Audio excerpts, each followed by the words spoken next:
Fala aí, galera do canal Botafogo Digital, eu sou Carlos Albuquerque e vamos começar essa terça-feira recheada de notícias do jeito que eu gosto, do jeito que você gosta.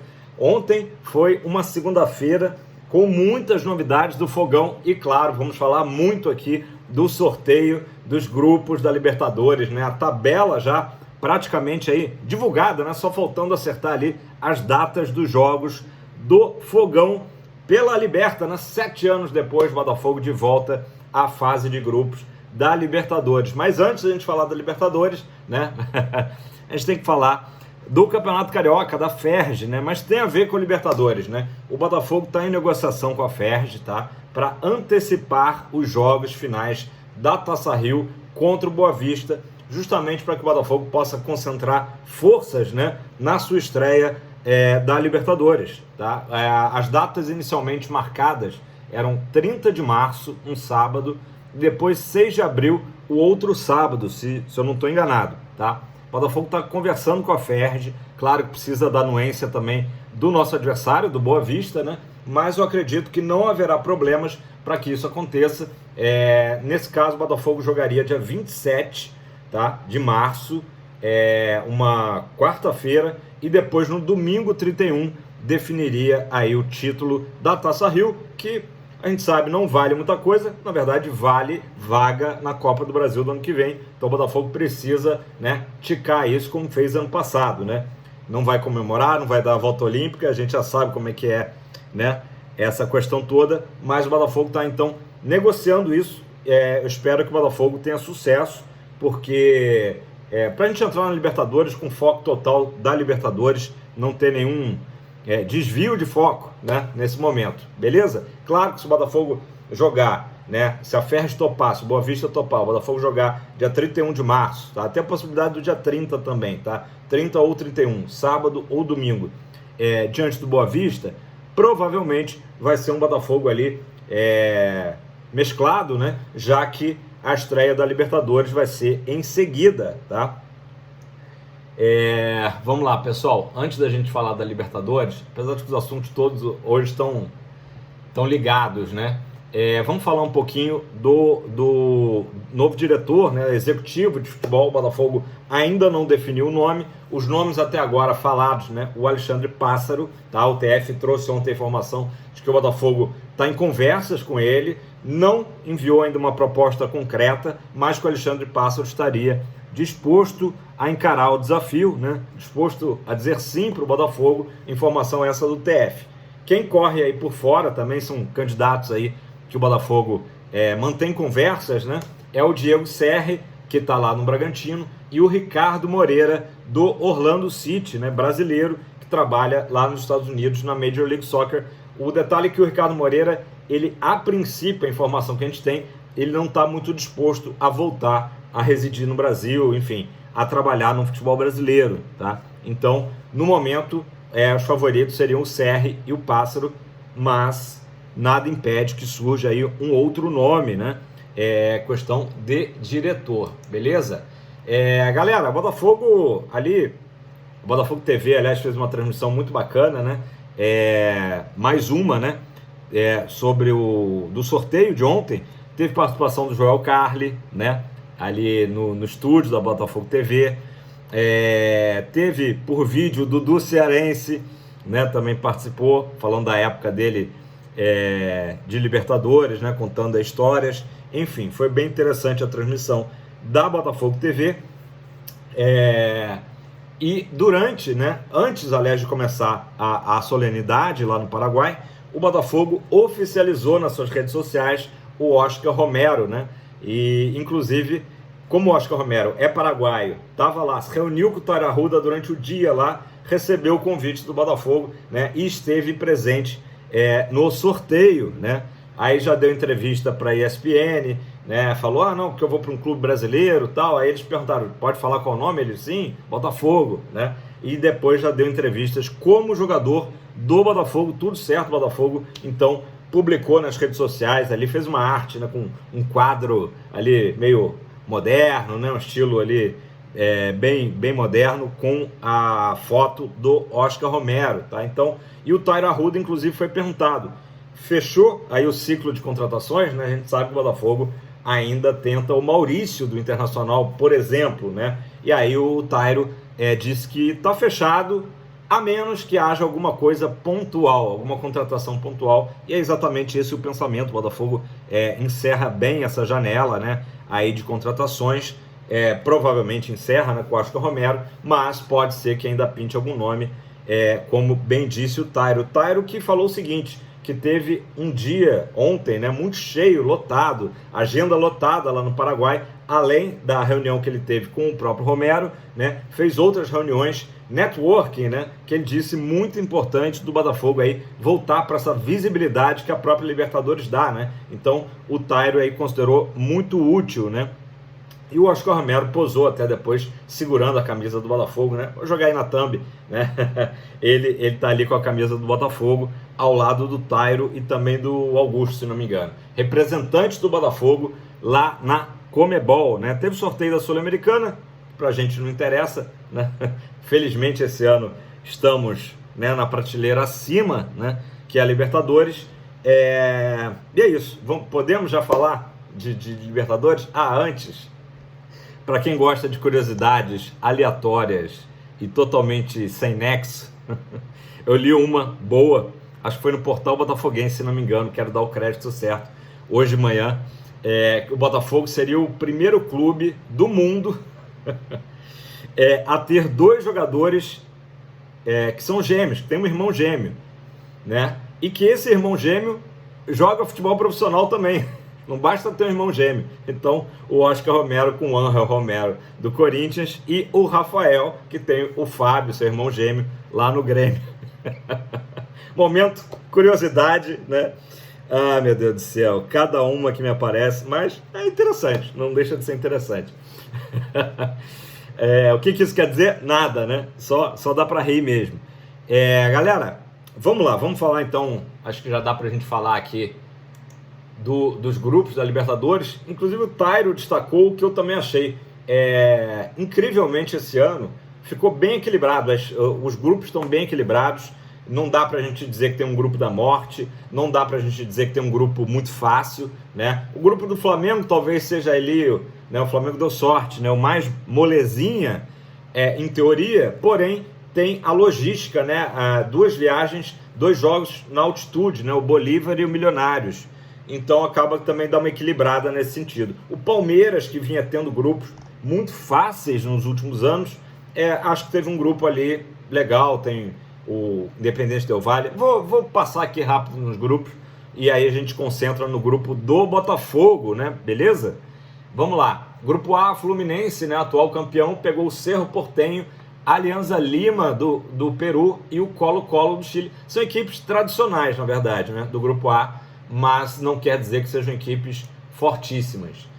São Paulo, no grupo B, pegou o Barcelona de Guayaquil, que é uma equipe que certamente são os 2 favoritos do grupo a se classificar, né? São Paulo e Barcelona, e depois o Talleres da Argentina e o Cobresal do Chile, né? Que teoricamente é a equipe mais fraca de todas, mas também tem uma logística um pouquinho mais complicada para o tricolor paulista. Grupo C, esse grupo C, eu juro que eu achei que o Botafogo ia cair. Na hora ali de anunciar, eu achei o Botafogo vai cair no grupo C e vai ficar ardido, mas não caímos. Grupo C, Grêmio, Estudiantes de La Plata, né, equipe super tradicional da Argentina, o The Strongest da Bolívia, e aí, na verdade, acabou caindo o Huachipato do Chile para o Grêmio. Com certeza o Grêmio comemorou de não ser o Botafogo. E aí, finalmente, o grupo D, informação aleatória do Brownie, de que nos últimos anos, 3 anos ou 4 anos, os campeões da Libertadores têm saído do grupo D. Vamos por mais um ano aí, quem sabe. Grupo D, que teve, né, a LDU, atual campeã sul-americana, né? A gente precisa respeitar muito, né? Uma equipe copeira, né? A LDU abrindo aí o nosso grupo, né? Depois o Júnior Barranquilla da Colômbia, o Universitário do Peru e fechando aí com o Botafogo, né? Que a gente estava no grupo, no pote 4, fechamos aí esse grupo. Um grupo equilibrado, ao meu ver, né? Assim, um grupo que não é moleza, né? Não são auroras que o Botafogo vai enfrentar, eu colocaria que é um grupo nível Bragantino, se é que vocês me entendem, né? A gente sabe, a gente viu o que foram os confrontos do Botafogo contra o Bragantino, tanto no Newton Santos como lá em Bragança Paulista. Eu acho que LDU e Júnior Barranquilla, principalmente, são as equipes ali mais encardidas, mas o Universitário também a gente tem que respeitar. Inclusive, o Universitário é atual líder do Campeonato Peruano, foi campeão ano passado, tá? Já vou falar mais detalhes aí sobre os nossos adversários do grupo. Então, é um grupo nível Bragantino que a gente pegou, tá? Não são Auroras, não. Vamos lá, grupo E, grupo do nosso rival Flamengo, né? Como eu disse, pegou o Bolívar, lá da Bolívia, tem altitude, acho que de La Paz, né? Milionários da Colômbia e o Palestino do Chile aí, o mais molezinho aí para o Flamengo, mas um grupo bastante acessível esse do Flamengo. Grupo F do Palmeiras, que eu estava falando, Independiente del Valle, do Equador, uma boa equipe, São Lourenço da Argentina, muito tradicional equipe, né, do futebol argentino, e fechando o Liverpool do Uruguai, aí um pouco mais fraco, né. Grupo G, o Peñarol do Uruguai. Muita gente queria pegar o Peñarol, que apesar de ser uma equipe super tradicional do futebol uruguaio, não vive um bom momento. E aí quem acabou pegando o Peñarol foi o Galo, tá? O Atlético Mineiro. Então Peñarol, Atlético Mineiro, Rosário Central da Argentina e o Caracas da Venezuela. Grupo H, River Plate pegou o Libertad do Paraguai, Deportivo Táchira da Venezuela e o também tradicional Nacional do Uruguai. Galera, então esses foram os grupos, tá? Questão de logística. O Pedro Moreno, do Sport TV, fez o levantamento das distâncias, né? E na hora que sorteou ali, eu já saquei que o grupo do Botafogo seria o mais complicado nível de horas de voo, né? John Textor vai ter que fretar voo aí para o Botafogo não sentir tanto aí essa quilometragem alta, né? Então o Pedro Moreno divulgou. Na verdade, o Pedro Moreno botou as distâncias só de ida, né? Depois eu vi também que o Lance Digital postou com ida e volta, né? Porque quem vai tem que voltar. E aí, obviamente, dobrou aí os valores. Mas aproximadamente, tá?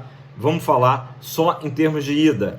Botafogo, a equipe brasileira que vai ter mais horas de voo, tá? Com 13.418 quilômetros nessa primeira fase. Né? Justamente porque a gente vai ao Peru, a gente vai à Colômbia, né? E a gente vai a Quito, no Equador, viagem que, aliás, a gente fez ano passado, né? Enfrentamos a LDU lá em Quito, que também tem altitude, viu? Também tem altitude. Tem mais esse detalhe aí da LDU. Em seguida, do Botafogo com 13.418, com 10.079, já 3.000 quilômetros de diferença abaixo, o Flamengo, depois São Paulo com 8.000 e pouco, Atlético Mineiro também 8.000 e pouco, Fluminense com 7.852, Palmeiras com 7.535 quilômetros e o que menos vai viajar, o Grêmio, né? E o Grêmio é que ela deu uma certa sorte, porque o Grêmio está lá no sul do Brasil. Se pegasse adversários da Venezuela, da Colômbia, do Equador, né, teria que viajar muito, mas pegou equipes ali mais do sul da América do Sul, então são 5.000 quilômetros, 5.290 para ser mais preciso, para a equipe gremista, beleza? Aí, como eu falei, só dobrar esses valores, porque vai ser o ida e volta, beleza? Então é isso, galera. O Botafogo vai ter voos aí cansativos, mas com certeza o Textor não vai economizar, vai fretar voos, né? A menos que tenha algum voo normal, né? Que seja bem acessível, que seja um voo direto, né? Então é basicamente isso, tá? Para ajudar a grana do Textor, a Conmebol também divulgou a premiação, né? As premiações, na verdade. A Conmebol dá vários prêmios ali, até vitória, né? As vitórias nos jogos dessa fase de grupos valerão $330 mil para os vencedores. Ano passado era $300 mil, subiu 10%. E o campeão também subiu o prêmio, tá? Em relação ao que o Fluminense ganhou ano passado. O campeão dessa edição 2024 vai ganhar, olha, impressionante, $23 milhões. Só para a gente entender, né? É mais ou menos, um pouquinho mais do que o Botafogo pagou pelo Luiz Henrique, né? Maior contratação da história. Então é muita grana, né? Pela glória eterna, merecido. Galera, vamos analisar as equipes, né, como é que elas estão nesse momento, tá? Nos seus respectivos campeonatos. Lembrando que, tirando o Brasil, né, que é primeiro turno, segundo turno, lá na América do Sul toda tem aquele padrão de apertura e clausura, né? Apertura seria como um primeiro turno, clausura como um segundo, mas eles são considerados títulos independentes, né? O cara que é campeão da apertura comemora, o que é do clausura também comemora, então quase como se fossem 2 títulos por ano. Mas vamos lá, deu para entender, né? A LDU, tá? Ela é a atual 7ª colocada do campeonato equatoriano. Pô, 7º colocado? Só que o campeonato acabou de começar, teve 3 jogos só. A LDU tem 2 vitórias e 1 derrota. Então, não dá para falar muita coisa, né? Relembrando, a LDU, que perdeu a Recopa para o Fluminense recentemente no Maracanã, né? Nos pênaltis. Nos pênaltis não, perdão. Eu fiquei com pênalti na cabeça, LDU e Fluminense, né? E ganhou diante do Fortaleza a Sul-Americana do ano passado. Então, uma equipe muito chata. O Botafogo já sabe o que é enfrentar a LDU, né? Uma equipe que bateu muito no Botafogo, inclusive no próprio Newton Santos, né? E já vai ser o nosso segundo jogo, já vai ser a LDU lá em Quito, segundo jogo. Se o Botafogo estreia, né? Eu botei aí na thumb, estreia jogando o Newton Santos diante do Júnior Barranquilla, por isso vai ser fundamental a gente começar faturando esses 3 pontos para depois fazer esse jogo chatinho lá de Quito, né? O Botafogo ano passado conseguiu segurar um empate. Júnior Barranquilla, atual 5º colocado na Colômbia, mas o Júnior Barranquilla ganhou o campeonato do ano passado lá, tá?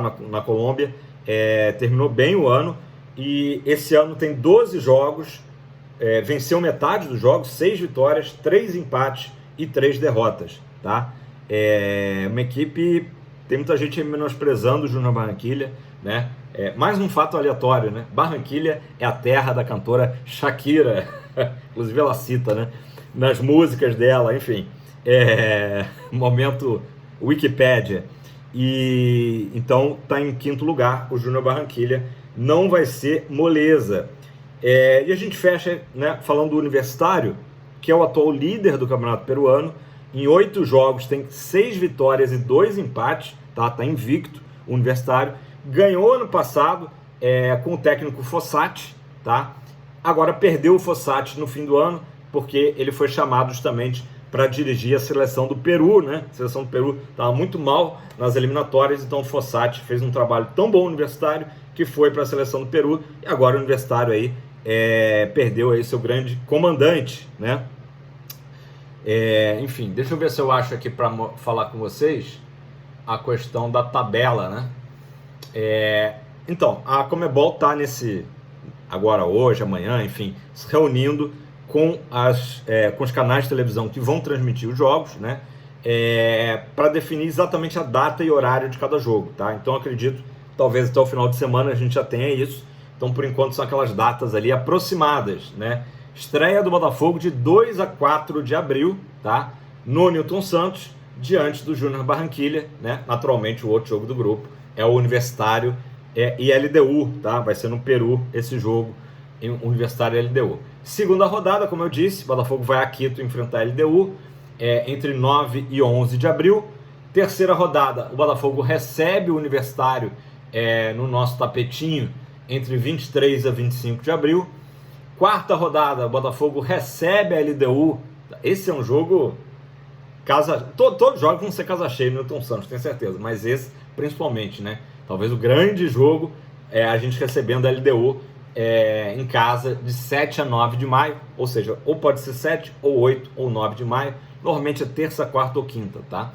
Eu não conferi, mas deve ser isso. Depois, na quinta e penúltima rodada, o Botafogo vai ao Peru enfrentar o Universitário, estádio para 80 mil pagantes, tá? Capacidade de 80 mil. Os outros estádios do grupo, né, tanto da LDU como do Júnior Barranquilla, são similares ao Newton Santos, ali 45 mil, tá? E sexta e derradeira rodada, entre 28 a 30 de maio, tá? Definindo aí os grupos, o Botafogo vai justamente a Barranquilla, na Colômbia, enfrentar o Júnior Barranquilla, né? aquele negócio que a gente sempre fala, todo ano, Libertadores, é o Botafogo fazer o dever de casa, se possível, né? Eu acredito que tem condições para isso, vencer os 3 jogos em casa, fazer esses 9 pontos, né? Se possível, ganhar também alguns fora, né? Ou quem sabe todos, né? Mas já seria o fundamental a gente fazer o nosso dever de casa e pontuar sempre fora, ou ganhando ou empatando. O Botafogo, óbvio, tem o interesse de fazer e tem possibilidades para isso, fazer a melhor campanha da fase de grupos, né?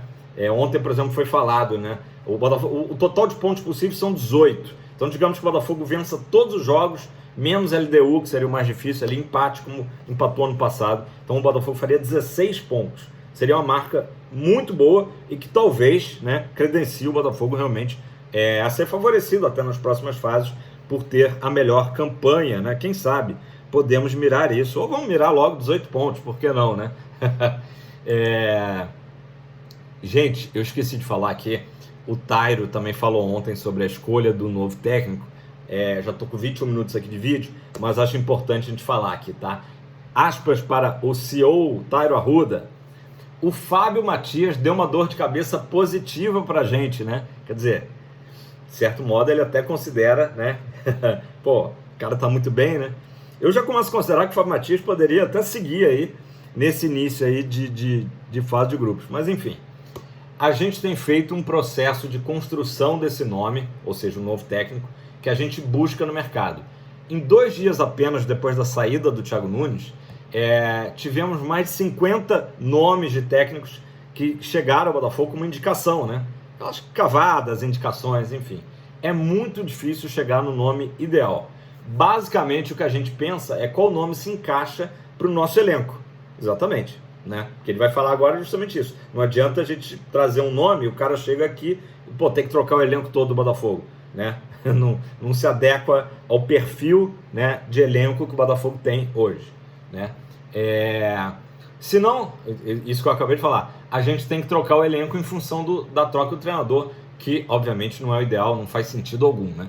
Qual é o treinador que vai poder extrair o máximo do nosso elenco? Essa é a questão principal na escolha do técnico. E aí o Tairo também falou que o que a gente já sabe, que o Textor tem uma predileção por técnicos europeus, pelo estilo de jogo europeu. Não quer dizer que vai ser um treinador europeu, mas, claro, quer implantar aquele estilo europeu de jogar e menos brasileiro na questão dos chutões para frente e tal, que o Textor até falou recentemente disso no podcast da Botafogo TV.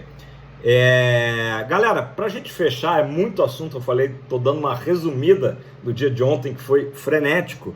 O Botafogo agora com o Oscar Romero chegou a 10 jogadores estrangeiros no total de nacionalidades diversas, tá? Vou passar para vocês rapidinho aqui. Oscar Romero, paraguaio, por isso que ele estava lá no Paraguai, vai fazer companhia ao Gatito, né? Que também é paraguaio, como todo mundo sabe. Do Uruguai são 3 jogadores uruguaios, Damian Soares e Matheus Ponte, por acaso ambos laterais direitos, e ainda o Diego Hernandes, tá? Então é o trio uruguaio. Da Argentina só tem um jogador, mas que vale por muitos, né? Nosso zagueirão Alexander Barbosa, o outro zagueiro Bastos de Angola, ainda tem o Jacob Montes da Nicarágua, que muita gente não lembra, e fechando com a Venezuela, com 2 jogadores da Venezuela. Sabe quem são? Jefferson Savarino e também o Luiz Segovia, zagueiro, que está aí em recuperação, em fase final de recuperação. Beleza, pessoal? Acho que é isso por hoje, vai dar 24 minutos. Comenta aí embaixo o que você achou do grupo. É um grupo acessível, né? É um grupo fácil, né? É um grupo difícil, muitas viagens, né? Viagens longas para o Botafogo, mas certamente o Botafogo vai preparar uma logística aí para facilitar e diminuir aí o cansaço dos nossos jogadores, beleza? Galera, deixe seu like, se inscreva no canal, não custa nada, é rapidinho, só clicar aí embaixo, faça parte da família Canal Botafogo Digital, né? E é muito importante você comentar aí embaixo, porque aí o YouTube começa a ver, pô, esse canal aqui é interessante, e começa a apresentar o nosso canal, tá? Que é nosso, meu e seu, para mais irmãos de camisa botafoguenses, beleza? Tô animado, tô ansioso, mas um detalhe aqui, eu vou viajar, se não me engano, acho que é no dia 3 à noite, tá? Eu tenho uma viagem que já estava marcada, então estou aqui ansioso, torcendo para que o jogo do Botafogo seja no dia 2, olha, loucura, loucura, loucura. Mas vai ser assim a nossa vida agora, esperando, né, que a tabela saia, né, para a gente conseguir ver quais são os jogos que a gente vai conseguir ir, né? Eu espero poder estar presente nos jogos do Nilton, beleza? Tamo junto, aquele abraço, fogão pra cima, rumo à glória eterna.